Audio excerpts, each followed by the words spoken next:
বাচ্চাটাও নামাজ পড়ে, রিক্সা চালায় আর জিকির করে লা ইলাহা। সুখ আর শান্তি, তাদের ঘরে সুখ। ধনী কোটিপতি ভিআইপি সিআইপিস, এদের রাতে ঘুম নাই, 1 ঘন্টা ঘুমানোর জন্য 4টা ট্যাবলেট খাওয়া লাগে, এরকম আছে না নাই? কিন্তু ঘুমের জন্য যে ট্যাবলেট খাওয়া লাগে রিক্সাওয়ালা এটা জানেই না।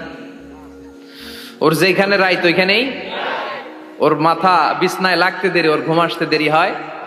ওর ঘুমে নাকের ডাকের আওয়াজে ট্রাকের ইঞ্জিনও ফেল। সুবহানাল্লাহ পড়েন। এজন্য অনেক বেশি সম্পদের পাহাড় করা লাগবে, এই চিন্তা যেন আমাদের মাথায় না আসে। চিল্লায় বলেন ঠিক কিনা? এজন্য রব্বুল আলামিন বলেন আলহাকুমুত তাকাসুরু হাত্তা যুরতুমুল মাকাবির। বেশি বেশি সম্পদ উপার্জনের আকাঙ্ক্ষা তোমাদেরকে আখিরাত থেকে গাফেল বানিয়েছে।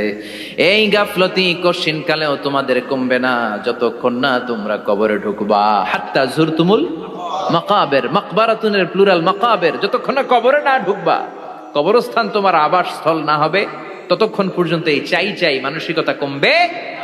মানুষের স্বভাব হলো আরো চাই, আরো চাই, আরো চাই করে। ফকিরেরা কারা? আল্লাহ গালি দিয়ে বললেন তোরা সব ফকিরনি।